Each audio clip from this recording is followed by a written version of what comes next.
कल 23 फरवरी से महाराष्ट्र सरकार के बजट इजलास का आगाज है। पिछले 2 टर्म से ये हम देख रहे थे कि इजलास के लिए जो अय्याम तय किए जाते थे वो मुख्तसर होते थे, यानी 10 दिन 15 दिन में इजलास समेट कर ख़त्म कर दिया जाता था। लेकिन इस मर्तबा 23 फरवरी से 25 मार्च तक इजलास रहेगा और बजट इजलास है तो 6 मार्च को बजट पेश किया जाएगा।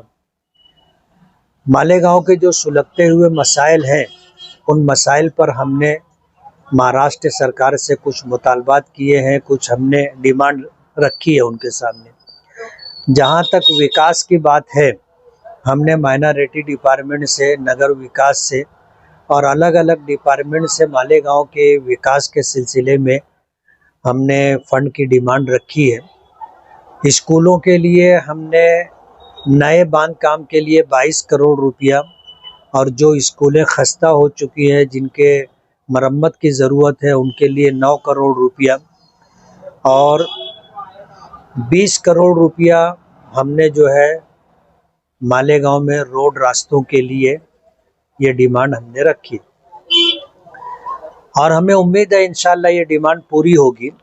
हमने स्कूल के लिए एजुकेशन मिनिस्टर के मशवरे से हमने ये डिमांड माइनॉरिटी डिपार्टमेंट में दी है।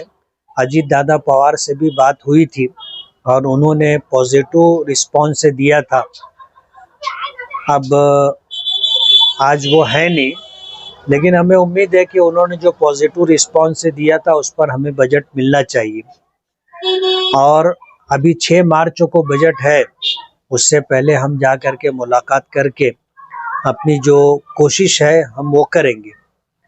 जन्म दाखिले का जो मामला है उस पर भी मैंने क्वेश्चन लगाया है और इसी तरह जो है जन्म दाखिले से हट करके पावरलूम सिटी है, बिजली सब्सिडी और इसी तरह जो है सोलार के सिलसिले में सरकार ने एक नया कानून अभी जीआर बनाया है।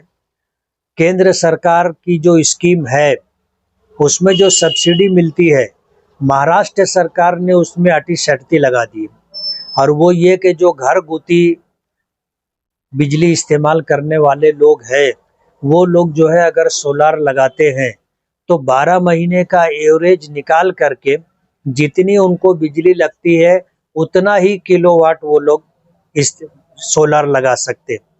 पहले ऐसा था, इसमें कोई ऐसी पाबंदी नहीं थी जिसकी वजह से दिक्कतें नहीं थी। अब अगर कोई नया घर बनाता है तो उसको 1 साल इंतज़ार करना पड़ेगा।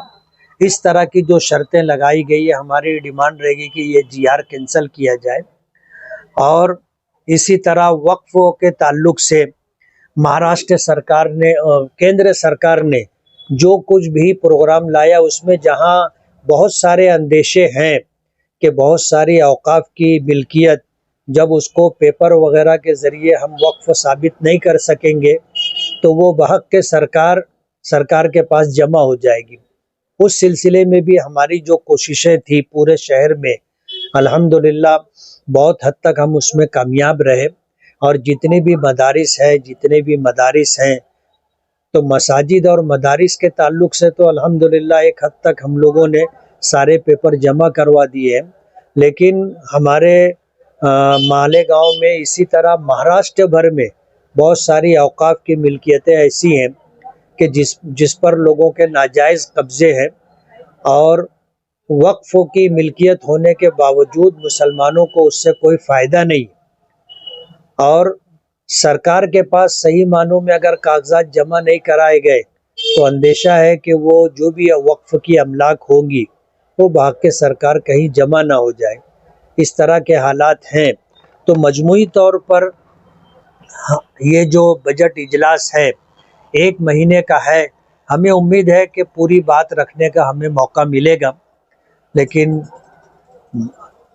मैं रमज़ानुल मुबारक की वजह से और शहर में जामे मस्जिद की इमामत की वजह से थोड़ा सा डिस्टर्ब हूँ कि मालेगांव छोड़ करके निकलते हैं तो रमज़ान का माहौल ख़त्म हो जाता है।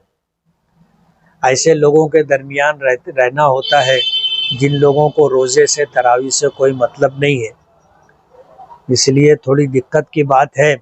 लेकिन मालेगांव की आवाम ने जब जिम्मेदारी दी है तो एक एमएलए होने के नाते मालेगांव के तमाम तर मसाइल को ले करके चलना और सरकार के पास अपनी बात रख करके उसको हल करवाने की कोशिश करना अपनी जिम्मेदारी है। इसलिए मैं आज रात मुंबई निकलूँगा और वहाँ हाउस में रह करके मालेगांव के लोगों के लिए जो मुमकिन होगा वो करवाने की कोशिश करूँगा। पहली बार ऐसा है कि आप रमज़ान में शहर से बाहर हैं? नहीं, पहली बात नहीं है, पिछले सालों में भी ये बजट इजलास रमज़ान में ही आता रहा, लेकिन ये जो इस्लामी साल और अंग्रेज़ी साल में 15 दिन का जो फ़र्क होता है उसकी वजह से अब ऐसा हो गया कि तकरीबन पूरा रमज़ान बजट में चला जाएगा, पहले कुछ कम दिन जाते थे।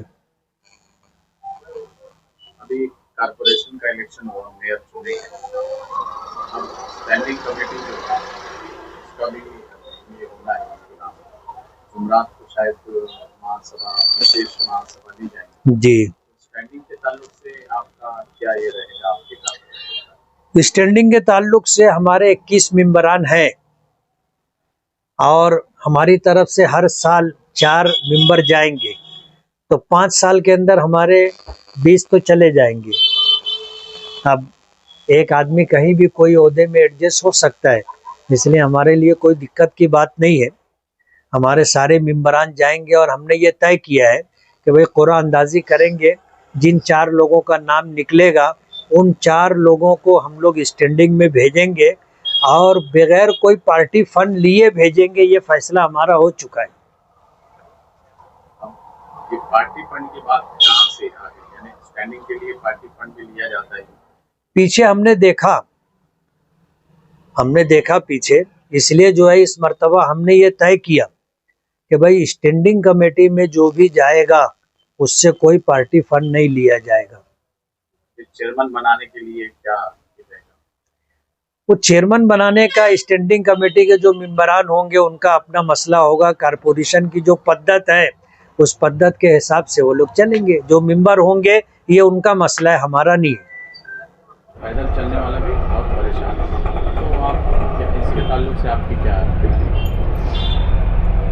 अतिक्रमण के मसले को लेकर के मेरी कमिश्नर साहब से बात हुई है और मैं कमिश्नर साहब को अतिक्रमण निकालने के ताल्लुक से लेटर दे रहा हूँ और अभी असम्बली इजलास भी है।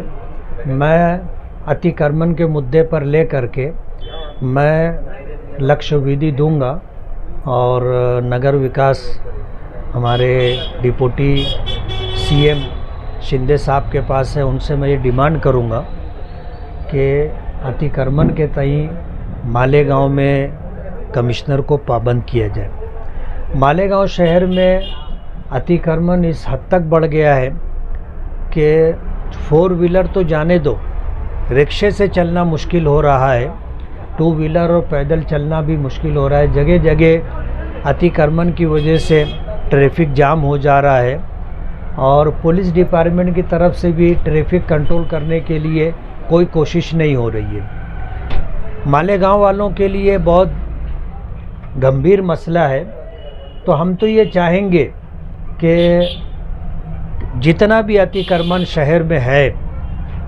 अतिक्रमण निकलना चाहिए और तमाम सियासी पार्टियों को और उनके ज़िम्मेदारों को एकजुट होकर के ये काम करना चाहिए। अभी क्या है कि अभी कारपोरेशन इलेक्शन हुआ है, अब 5 साल के बाद इलेक्शन है और असम्बली इलेक्शन हुआ 3.5-4 साल के बाद इलेक्शन है।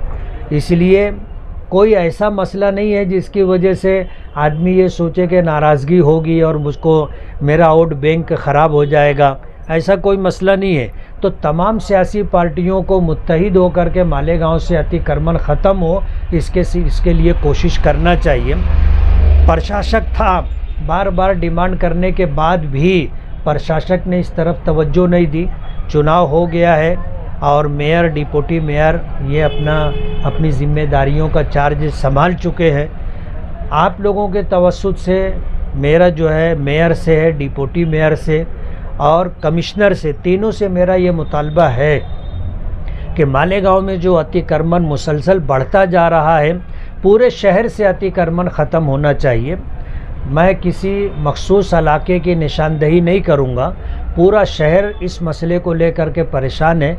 तो तमाम सियासी पार्टियों के ज़िम्मेदारान को मुत्तहिद होकर के अतिक्रमण के मसले में आगे आना चाहिए और अतिक्रमण ख़त्म करने के लिए कोशिश करना चाहिए।